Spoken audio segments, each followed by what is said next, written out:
નમસ્કાર, નિર્માણ ન્યૂઝના ખાસ કાર્યક્રમ હોટ ટોપિકમાં આપની સાથે હું છું ધર્મી નકુમ। આજે વાત કરવી છે ગુજરાતનું ગૌરવ ગણાતા એ સાવજો વિશે। એટલે વર્ષોથી આપણી સંસ્કૃતિ બનેલા અને ગુજરાત માટે ગૌરવ બનેલા આપણા જે સિંહો છે એ છેલ્લા કેટલાક સમયથી ખૂબ ચર્ચાનો વિષય બન્યા છે। પહેલાં એમાં ફાટેલો એ રોગચાળો એક ચર્ચાનો વિષય બન્યા હતા। હવે એમના જે રહેણાંક વિસ્તારો છે એ તો છેલ્લા કેટલાય સમયથી ચર્ચાનો વિષય બન્યા છે, પણ હવે ચર્ચા એ તેના પર થઈ રહી છે કે સિંહો હુમલા કરતા થયા છે। એટલે સિંહ એક એવું પ્રાણી છે કે જે ટેરેટરીવાળું એનિમલ છે। એક મોટા ભાગે 4 પગવાળા પશુઓનો શિકાર કરે, પણ 2 પગવાળા માણસો ઉપર શિકાર કરે, હુમલો કરે એ ખૂબ ઓછી ઘટના ઘટતી હોય છે। અને મોટા ભાગે આપણે જાણીએ છીએ કે વર્ષોથી ગીરમાં માલધારી સમાજ અને સિંહો વચ્ચેનો જે સંબંધ છે એક અનેરો જ સંબંધ હતો। એટલે સિંહ દ્વારા લોકોનો શિકાર કરવામાં આવે તો એ વાત માનવામાં નથી આવતી, પણ હવે એ વાત બની રહી છે। સિંહોનું જે બિહેવિયર છે લોકો પ્રત્યેનું એ ચેન્જ થઈ રહ્યું છે। સિંહો અગ્રેસિવ થઈ રહ્યા છે માણસ જાત પ્રત્યે અને હવે હુમલા કરી રહ્યા છે। અને એમાં પણ હદ ત્યાં થઈ કે માત્ર છેલ્લા 1 મહિનાનો જ આંકડો છે, એક જ મહિનામાં 4 હુમલા કરવામાં આવ્યા છે સિંહ દ્વારા અલગ અલગ જગ્યા પર। એટલે સવાલ એ થાય કે એવું તો શું બદલાયું છે? માણસ જાત બદલાઈ છે, સિંહોનો રહેણાંક વિસ્તાર બદલાયો છે, સિંહોનો સ્વભાવ આખરે બદલાઈ કેમ રહ્યો છે કે માણસ અને સિંહ વચ્ચેની એક દોસ્તી કે જે બેમિસાલ દોસ્તી ગણાતી, સિંહનો સમાજ અને માનવ સમાજ બંને જે છે હળીમળીને રહેતા એક સાથે એક જંગલમાં એક વિસ્તારમાં, એ હવે દુશ્મન બની રહ્યા છે। સિંહ માણસ ઉપર હુમલો કરી રહ્યો છે। એટલે એવું તો શું બદલાયું છે કુદરતમાં અને શું થઈ રહ્યું છે ગીરમાં એ જંગલોમાં કે હુમલાની આ ઘટનાઓ વધી રહી છે અને નિર્દોષ લોકો ખાસ તો મરી રહ્યા છે? ચર્ચા કરવા માટે સૌથી પહેલા આપણી સાથે જોડાયા છે સિંહ પ્રેમી મનીષ ગોસ્વામી, સાથે જોડાયા છે પ્રકૃતિ પ્રેમી મનીષ વૈદ્ય અને સિંહ પ્રેમી ભૂષણ પંડ્યા। સૌપ્રથમ આપ ત્રણેય એક્સપર્ટનું હાર્દિક સ્વાગત છે નિર્માણ ન્યૂઝમાં।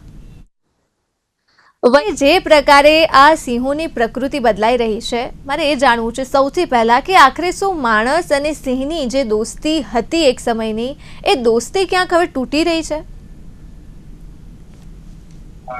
બહુ સાચી વાત છે જે તમે કહી રહ્યા છો, પણ મારો અંગત એક અનુભવ અથવા મારો અંગત અભિપ્રાય એ છે કે હવે છે ને આ પડકાર જે છે એનું સ્વરૂપ બદલાયું છે। આપણી જોડે હવે ગીર માત્ર સેન્ચ્યુરી અથવા એક પ્રોટેક્ટેડ એરિયા નથી રહ્યો, પણ એક ગ્રેટર ગીર લેન્ડસ્કેપ બની ગયો છે। અને એના લીધે patrolling staff, technology, vigilance, rapid response જે ટીમ છે, અર્લી વોર્નિંગ સિસ્ટમ છે, આ બધા નવા જે પડકારો છે ને આપણે એને ઝીલવા પડશે ને એમાં અપડેટ થવું પડશે। જો નહીં થાય તો પછી આવા કિસ્સાઓ વધવાના। એક બાજુ આપણને ગૌરવ પણ લેવું છે, એની અસ્મિતાની વાત કરીએ છીએ, ટુરિઝમ કરવું છે અને સિંહની સંખ્યા પણ વધારે કરવી છે। તો જો સિંહની સંખ્યા વધશે તો પછી આ પડકારો નવા આવવાના જ છે। એટલે મજબૂત મોનિટરિંગ સિસ્ટમ અને સ્થાનિક લોકોની લોકભાગીદારી આમાં જોઈશે। કારણ કે હું ઘણા બધા જે વાઇલ્ડલાઇફ એરિયા છે ત્યાં આગળ મેં પેપર હું જોઉં છું, તો મને આ ચોક્કસપણે એવું તમને કહેવાનું મન થાય કે એમાં લોક ભાગીદારી હોવી જ જોઈએ। બિલકુલ, ખાલી પોલિસી બનાવીને કોઈ દિવસ કાં તો કાયદાઓ, ઠીક છે કાયદાઓ બનતા હોય છે, એનું ઇમ્પ્લિમેન્ટેશન પૂરેપૂરું થવું જોઈએ, પણ જ્યાં આગળ એક અસ્તિત્વની વાત છે એ અહીંયા ક્યાંક જોવા મળતી નથી। જો અસ્તિત્વ તો પછી આપણું ક્યાંથી જી જી બિલકુલ। ભૂષણજી, શું લાગે છે જે આ ચર્ચાઓ થઈ રહી છે, વધતા હુમલા સામે આવી રહ્યા છે, આપને શું લાગે છે કે શું સિંહોનો સ્વભાવ બદલાયો છે, વાતાવરણ જે સિંહને મળવું જોઈએ એ બદલાયું છે? એટલે કુદરતમાં એવું શું બદલાયું કે હવે જે સાવજો છે માણસ પર હુમલા કરતા થયા છે? બહુ સારો સવાલ કર્યો ધર્મીબેન।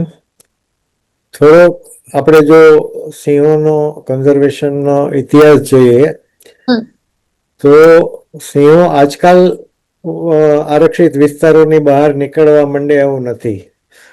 1985ની સિંહ ગણતરીમાં ગિરનાર જુનાગઢમાં 4 કે 5 સિંહ નોંધાણા હતા। ત્યારે તો આટલી વસ્તી પણ નહોતી, પણ કંઈ નથી, પણ સિંહો ત્યારે પણ બહાર હતા। 2000ની સાલ પછી વસ્તી વધવાથી સિંહો વધારે બહાર આવવા માંડ્યા, એ પણ એક હકીકત છે. અને 1965માં 18મી ડિસેમ્બરે ગીર સેન્ચ્યુરી જાહેર થઈ. ત્યાર પછી પ્રોટેક્શન વધતા ત્યાં જે ચોપગા વન્ય પ્રાણીઓ હતા, હરણ, સાબર, નીલગાય અને જંગલી ભૂંડ જેવા, એની સંખ્યા બહુ જ ઓછી હતી. આજે એના કરતા 10 થી 11 ગણી વધી છે. તો એની પણ વસ્તી વધતા ધીરે ધીરે આ પ્રાણીઓ પણ જંગલની બહાર જવા માંડ્યા, આરક્ષિત વિસ્તારોની બહાર જવા માંડ્યા. અને એક નેચરલ ડિસ્પર્સલ કહેવાય કે શિકારની પાછળ શિકારી પ્રાણીઓ પણ બહાર જવા માંડ્યા, અને જ્યાં તેને અનુકૂળ વાતાવરણ અને જગ્યા મળ્યું ત્યાં સ્ટેબલ પણ થઈ ગયા. આજે આરક્ષિત વિસ્તારોની બહાર 10 સેટેલાઇટ પોપ્યુલેશન એવી છે કે જ્યાં સિંહો રહે છે, નાના નાના વિસ્તારમાં. એનું સેટેલાઇટ પોપ્યુલેશન એટલે એનું ઘર જ કહેવાય. બિલકુલ. 1990ના દાયકામાં કોસ્ટલ એરિયામાં સિંહો હતા, આવવા માંડ્યા હતા. અને 1996માં મેં એક સિંહ પરિવારના ત્યાં મેઇડન ઇમેજીસ લીધેલી, દરિયા કિનારે રહેતા હોય એવી ફોટા પાડેલા. તો આ કઈ એક દિવસમાં કે રાતોરાત બની ગયેલી બદલાવ થયો એવી વસ્તુ નથી. આ વર્ષોથી અને સમય સાથે આ બદલેલી પરિસ્થિતિ છે. બિલકુલ સાચી વાત છે. પરંતુ અત્યારે જે બદલાવ આવ્યો અમે છેલ્લા થોડા સમયમાં, 1-2 વર્ષમાં મનુષ્ય સાથે કોન્ફ્લિક્ટ વધવા માંડ્યું. અને છેલ્લા 1 મહિનામાં તો બહુ જ દુઃખદ ઘટનાઓ બની છે. કોઈને ઈજા કરવાની કે કોઈ માનવ મૃત્યુ પણ થયું હોય એવી ઘટનાઓ પણ બનેલી છે. તો આ બધાનો આપણે થોડું જો વિશ્લેષણ કરીએ તો મેં બહુ વિચાર કર્યો કે છેલ્લા થોડા સમયમાં શું પરિસ્થિતિ ચેન્જ થઈ છે. તો ગીરનું જે આરક્ષિત વિસ્તાર છે એની આજુબાજુમાં કેટલી બધી ઇલીગલ લાયસન્સ વગરની હોટલ, રિસોર્ટ અને હોમસ્ટે થઈ ગયા છે. ફેક્ટરીઝ છે, કંપનીઝ છે, ઘણું બધું થઈ ગયું છે. અને આખું કોન્ક્રીટ જંગલ છે ને એનાથી ગીર ઘેરાઈ ગયું છે. એમ કહી શકાય કે 1412 સ્ક્વેર કિલોમીટરનું એક ઝૂ બનાવી દીધું છે આપણે ગીરને. એટલે વન્ય પ્રાણીઓને અને સિંહોને જે આવવા જવાના રસ્તા જે છે, કોરિડોર, એ ખૂબ જ મહત્વના છે. એ બ્લોક થઈ ગયા છે આ બધા કન્સ્ટ્રક્શનની, આ બધી એક્ટિવિટીઝથી. એટલે હવે જંગલ ઓછું રહ્યું છે ને જંગલમાં હવે કોન્ક્રીટ જંગલ વધારે બનતું જઈ રહ્યું છે. જંગલની બહારની વાત કરું છું. 1412 સ્ક્વેર કિલોમીટરમાં તો આસપાસના એરિયાઝમાં આંકડો સામે આવ્યો છે, 80 થી પણ વધારે બાંધકામ મળ્યા છે. ઓન પેપર આ બોલી રહ્યું છે કે ગીરના આસપાસના જંગલમાં 80 થી વધારે બાંધકામ થયા છે. ગોસ્વામીજી, શું લાગે છે જે પ્રકારે? જરા 1 મિનિટ પૂરો કરી દઉં. જી જી જી, બિલકુલ બિલકુલ. માનનીય હાઈકોર્ટમાં 2014 થી સિંહોના મૃત્યુ બાબતે સુઓ મોટો પીઆઈએલ ચાલી રહી છે.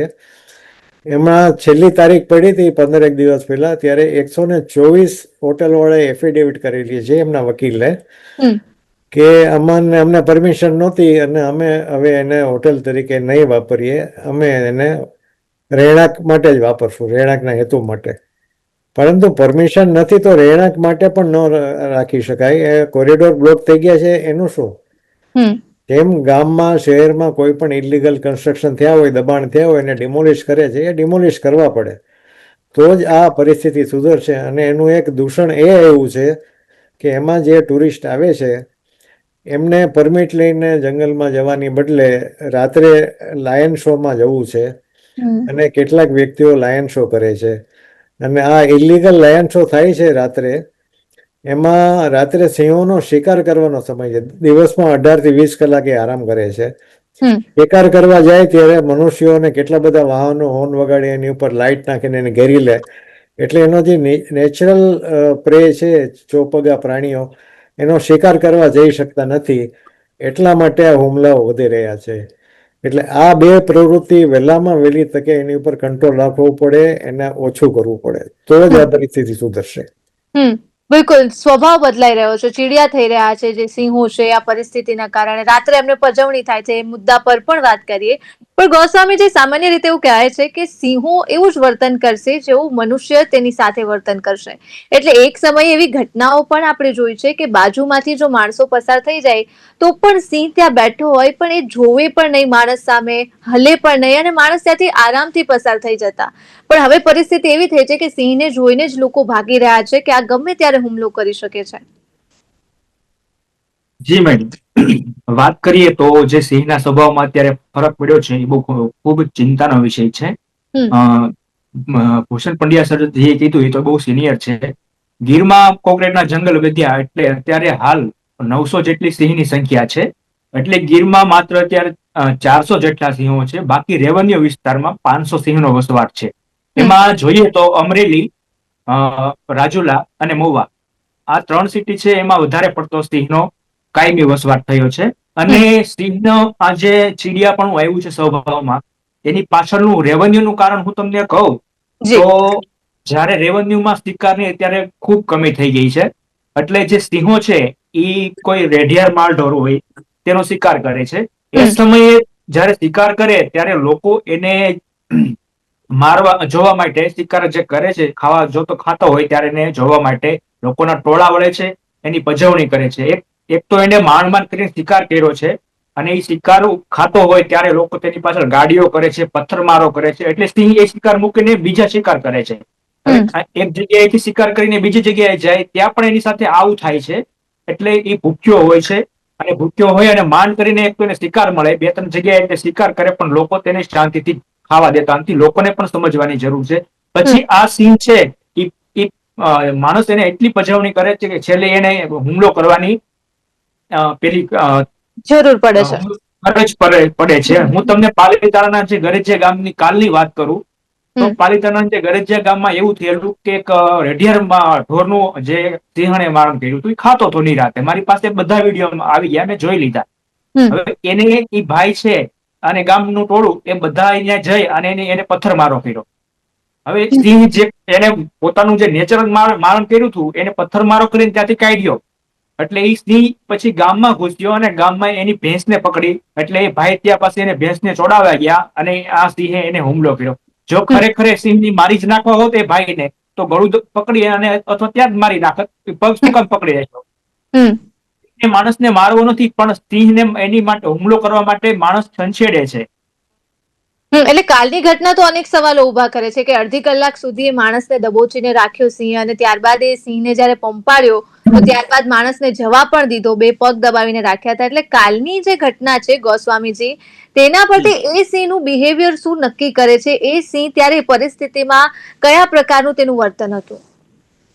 એ પરિસ્થિતિમાં મેડમ એવું પેલું એનું વર્તવ્ય હતું કે એ શિકાર ખાતો હતો. શિકાર ખાતો હતો, મારી પાસે વિડીયો છે આખો. શિકાર ખાતો હતો, ચારે બાજુથી લોકોના ટોળાએ એને ઘેરી વાળ્યો હતો અને એની ઉપર પથ્થરમારો ને એવું બધું કરતા હતા. એટલે સિંહ ત્યાંથી ઉભો થઈને ભાગ્યો અને પછી ગામમાં ઘૂસ્યો. એટલે ગામમાં જે માલઢોર બાંધેલા હતા એ એમાં ગયો. એટલે તેમના જે ભાઈ હતા એમને ત્યાંથી કાઢ્યો. એટલે એ સિંહ જે સિંહની એવી હેબિટ એવી છે કે ગમે વ્યક્તિ એને છાળો કરે, કાકરી છાળો કરે, એ નજરમાં રાખે છે. એટલે જો કાલની પરિસ્થિતિમાં હું તમને એવું કહું કે એને કદાચ માણસને મારી નાખવો હોત તો એ મારી જ નાખત, પગ પકડી ના બેઠો રહે. એની પાસે અડધી કલાકનો સમય હતો. જો માણસને મારવો હોય તો 5 જ મિનિટ થાય ખાલી સિંહને, પણ એ પકડી નહીં માટે બેઠો હતો કે એને એટલો શિકાર ઉપરથી ઉભો થઈને એને એટલો ગુસ્સો આવેલો હતો માણસ ઉપર કે માણસને ખાલી પકડીને બેઠો હતો. હું તને ધારું તો 5 મિનિટમાં મારી શકું છું, પણ મારે તને મારવો નથી.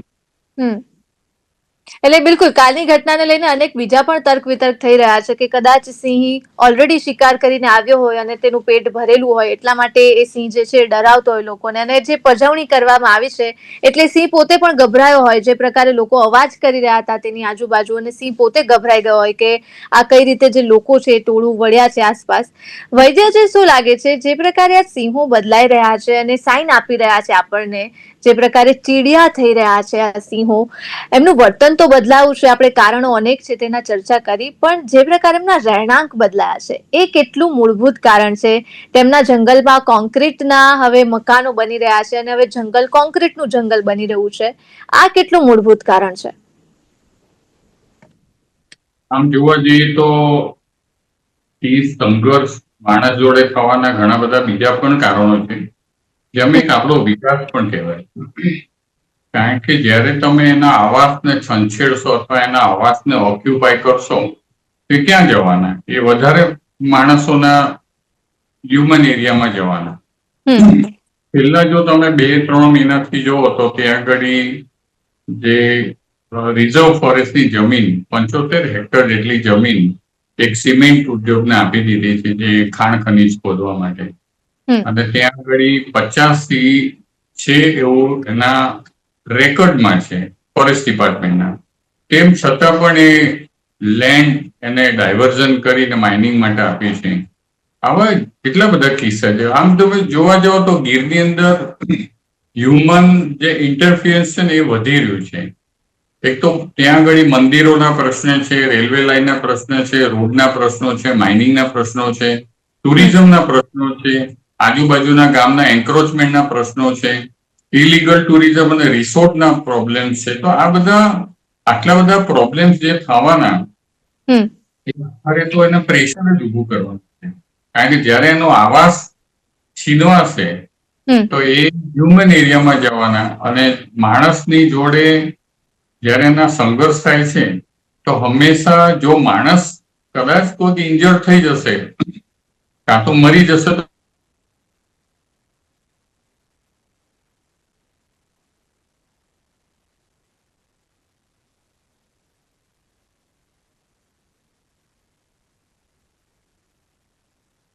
જી ભૂષણજી, આપણે થોડા સોશિયલ આપણે છીએ અને આપણે બધા જ કામો માણસને અનુકૂળ હોય એવા કામો કરીએ છીએ, જ્યારે એના હેબિટાટને એના જીવને આપણે ઇગ્નોર કરીએ છીએ.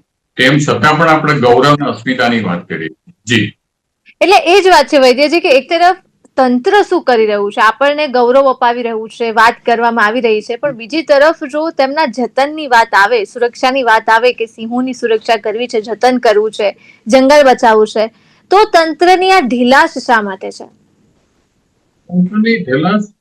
ઘણી વાર આ બધા બહુ બધા પ્રશ્નો છે કે ભાઈ તંત્રની અંદર ત્યાં ફોરેસ્ટ સ્ટાફ છે એ સારો ટ્રેન હોવો જોઈએ. ઘણી વાર એને પરાણે પોસ્ટિંગ ના ઘણી વાર ત્યાં પરાણે પોસ્ટિંગ ના આપવું જોઈએ. પછી એ લોકોને રેસ્ક્યુ ના કામ બરાબર કરવા જોઈએ, એને વાઇલ્ડલાઇફ ની સારી ટ્રેનિંગ આપવી જોઈએ. હું આ બધી વાતની અંદર પણ એક વાત કરું કે જે એક નેશનલ વાઇલ્ડલાઇફ પ્લાન છે, એક્શન પ્લાન છે, જે 2017 થી 2031 એની આપણી SOP કેન્દ્ર સરકારે બનાવેલી છે. અને એની અંદર બહુ જ ક્લિયર કટ લખેલું છે કે એમાં જે વાઇલ્ડલાઇફ અને હ્યુમન એરિયા છે એનું ઘર્ષણ છે માણસ અને વન્ય પ્રાણીઓ, એને ઘટાડવા માટેના તમામ ઉપાયો કરવા. બહુ લાંબી એનું લિસ્ટ છે કે એને શું કરવું જોઈએ રાજ્ય સરકારે અને સ્ટેટ ગવર્મેન્ટે. તો આ SOP ને પણ જો કદાચ થોડું ફોલોઅપ થાય તો આ ઘર્ષણ કદાચ થોડું અટકી શકે. પણ એટલું યાદ રાખવા જેવું છે કે હંમેશા માણસ અને વન્ય પ્રાણીઓના સંઘર્ષ કદાપી બંધ નથી થવાના, તમે ઓછા કરી શકો. જી બિલકુલ. ભૂષણજી, શું લાગે છે, તંત્રની તો વાત કરી આપણે, પણ સામે માણસો કેટલા સાવધાન છે? જ્યારે પણ આપણે વાત કરીએ એટલે આપણે જાણીએ છીએ કે 1-2 મહિનામાં 2-4 વિડીયો તેવા સોશિયલ મીડિયા પર વાયરલ થતા જ હોય છે કે સિંહની પાછળ વાહન ભગાડવામાં આવે, રાત્રિ દરમિયાન લાઇટ ઓન કરી અને સિંહને હેરાન કરવામાં આવે, હોર્ન મારવામાં આવે. એટલે ગેરકાયદેસર રીતે જે લાયન શો થાય છે, જે ગાઈડ લઈ જાય છે લોકોને ગુજરાતભરમાંથી, દેશભરમાંથી લોકો જ્યારે આવે ત્યારે આ જે પરંપરા ચાલી રહી છે અત્યારે ગીરના જંગલમાં, આ બંધ થવી કેટલી જરૂરી છે? ખૂબ જ જરૂરી છે. અને જેટલા આમાં પ્રવૃત્તિમાં પકડાય છે એને દંડ કરીને પાછા છોડી દેવામાં આવે છે. પરંતુ એમાં પૈસા એટલા આ લોકો ખર્ચે છે, ટુરિસ્ટ.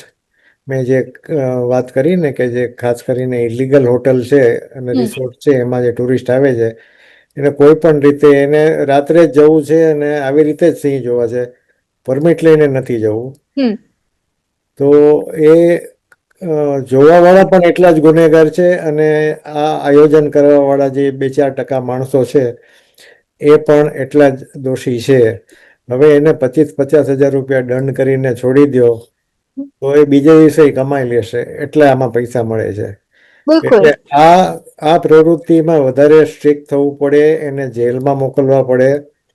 અને આપણી સામે જે સોશિયલ મીડિયામાં વિડીયો આવે છે એ તો એમ કહેવાય કે પાશેરામાં પેલી પૂણી છે, જરાક જ છે. બાકી તો જો તરફ આપણને કલ્પના ન આવે એટલી હદે આ બધું વધી ગયું છે. અને જે કોન્ફ્લિક્ટના બનાવ બને છે એને જનરલાઇઝ ન કરી શકાય. આપણે જો તપાસ કરીએ અને એમાં જે ઇન્વેસ્ટિગેશન થાય છે, દરેકમાં કારણો જુદા જુદા આવે છે. પણ મુખ્ય કારણ આ છે, ઇલીગલ લાયન શોને હિસાબે સિંહોને હેરાન કરવામાં આવે છે, એનો કુદરતી શિકાર કરવા નથી જઈ શકતા. અને પછી આ જે ચતુરી ગામમાં એક બાળકને સિંહ લઈ ગયો હતો, એ તો રેરેસ્ટ ઓફ રેર કેસ કહેવાય. એમાં પણ હાથમાં કોઈ બેટ લઈને જતું હોય ને એવું એને લાગ્યું હોય, લાયન શો કરવાવાળા કે નાનું મારણ લઈને જતા હોય કે પાડું કે એવું કંઈ ખેંચીને લઈ જતા હોય, અને એનાથી આ સિંહ ટેવાયેલ હોય ને એ ખેંચી ગયા હોય એવું બની શકે. એને મિસ્ટેકન આઈડેન્ટિટી કહેવાય. એને ખબર નથી કે મનુષ્ય છે, પણ અંધારામાં એવું લાગે કે કઈ નાનું પ્રાણી છે એમ કરીને લઈ ગયા હોય. તો અંધારામાં વધારે સાવચેત રહેવું જોઈએ. ખેતરવાડીમાં બધા ખેતમજૂરો બહારના સ્ટેટમાંથી આવે છે, એને ખબર નથી કે અહીંયા સિંહ દીપડા છે.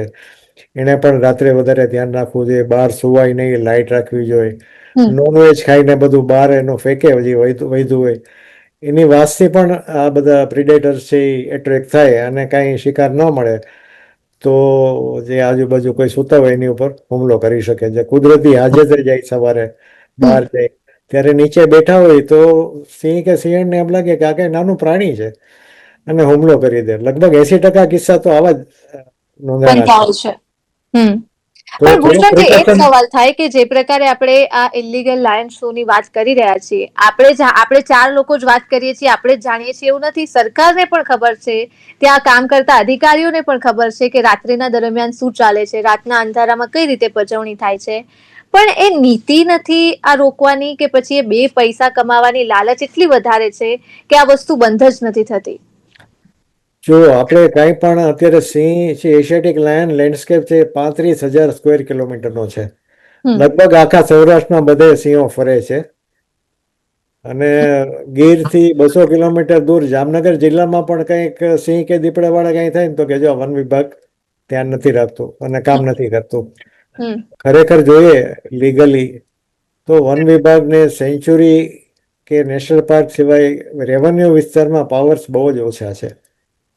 હવે આ બધી હોટલો મેં વાત કરી, રાત્રે ત્યાં ડીજેથી અવાજ કરે, આપણને કલ્પના ન આવે એટલા ઇલીગલ કામ કરે, બધા નશો કરીને ડાન્સ કરે, અને એના અવાજ ક્યાંય સુધી જંગલમાં પણ ફેલાઈને સિંહો અને બીજા પ્રાણીઓ ડિસ્ટર્બ થાય છે.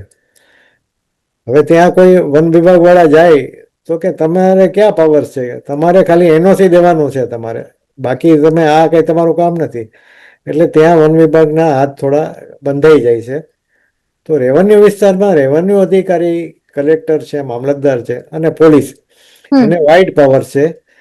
તો વન વિભાગ, પોલીસ અને રેવન્યુ ના જે બીજા અધિકારીઓ છે, મેં કહ્યું તેમ કલેક્ટર, મામલતદાર, એ બધા સાથે મળીને જો કામ કરે ને તો જ આ પ્રવૃત્તિ રોકી શકાશે અને સોલ્યુશન આવી શકે છે. બિલકુલ, બિલકુલ.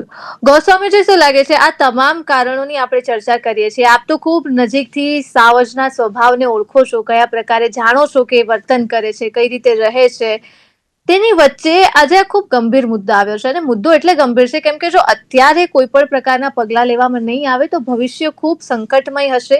એટલે અત્યારે જ્યાં આપણે ખૂબ જાહેરાત કરી અને લોકોને બોલાવીએ છીએ કે આપ એકવાર ગીરની મુલાકાત લો, અમારા ગૌરવને જુઓ, અમારી આ પ્રકૃતિમાં જે અમારા સાવજો છે તેમને માણો, અગર જો આ જ પ્રકારની પરિસ્થિતિ રહી તો ભવિષ્ય ખૂબ અંધકારમય લાગી રહ્યું છે. આ હુમલાઓ જો વધશે તો અત્યારે જ પગલા નહીં લેવાય અથવા પરિસ્થિતિ જો નહીં સુધરે તો શું લાગે છે ભવિષ્યમાં આ હુમલાઓ કેટલી હદે વધશે? જી મેમ, જેમ અત્યાર સુધી માણસ અને દીપડાનો સંઘર્ષ ચાલતો હતો, એમ હવે સિંહ અને માણસનો સંઘર્ષ ચાલુ થયો છે. તો જે એસઓપી ની જે સંરચના કરી છે, એમાં જે નવા વિસ્તારોમાં જે સિંહો છે એના વ્યવસ્થાપન કરવું જોઈએ, અને સિંહોની જે વ્યવસ્થાપનની સારી ગોઠવણી કરવી જોઈએ. અને બીજું કે જે રેવન્યુ વિસ્તાર છે ત્યાં ખૂબ પેટ્રોલિંગની કમી છે, આપણે એ પણ જોઈએ છે. મારી પાસે એક મેં છેલ્લા ડેટા મંગાવ્યા હતા, હું તો હજી બહુ જુનિયર છું, ભૂષણ સાહેબને પણ ખબર છે. 1985-86 માં વન પરિક્ષેત્ર અધિકારીની 332 જગ્યા હતી. ત્યારે સિંહોની સંખ્યા લગભગ 55 થી 60 જેટલી આપણા ગીરમાં આખા પેલામાં. અને અત્યારે હાલ આપણે 2024માં અને 26માં જોઈએ તો 402 છે, એટલે સીધી ઘટ આવે છે. વનપાલ એ સમયે 2294 હતા, અત્યારે 1799 છે. વનરક્ષક ત્યારે 4200 હતા, અત્યારે 395 છે ખાલી. એટલે આમ જોઈએ તો 1985માં જયારે સિંહની એટલી બધી વસ્તી હતી નહોતી, ત્યારે એટલો બધું સ્ટાફ હતો. અને હવે સિંહની સંખ્યા છે તો સ્ટાફ નથી. અત્યારે 900 જેટલી સિંહની સંખ્યા થઈ છે, આમ છતાં સ્ટાફની ખૂબ ઘટ છે. એટલે પેલા તો જો આવો બનાવ બનતો હોય, અન્ય જગ્યાએ સિંહે મારણ કર્યું છે કે એવો કઈ સમાચાર મળે તો ડિપાર્ટમેન્ટે તરત ત્યાં પહોંચી જવું જોઈએ, અથવા તો તેના કોઈ ટ્રેકર કે જે કોઈ તેમના પરિક્ષેત્રમાં જે લાગતા વળગતા વન અધિકારીને મોકલી અને આ બનાવ આગળ ન બને અને પજવણી ન થાય તેનું ખાસ ધ્યાન રાખવા માટે અગાઉથી સાવચેતી રાખવી પડતી હોય છે. જી બિલકુલ, ખૂબ ખૂબ આભાર આપ ત્રણેય એક્સપર્ટનો અમારી સાથે જોડાવા બદલ અને ચર્ચા કરવા બદલ. ભૂષણજી, વૈદ્યજી, Goswamiji, thank you so much ચર્ચા કરવા માટે. તો દર્શક મિત્રો, આજની આ વિશેષ ચર્ચામાં હાલ માત્ર આટલું જ. મને આપશો રજા. નમસ્કાર.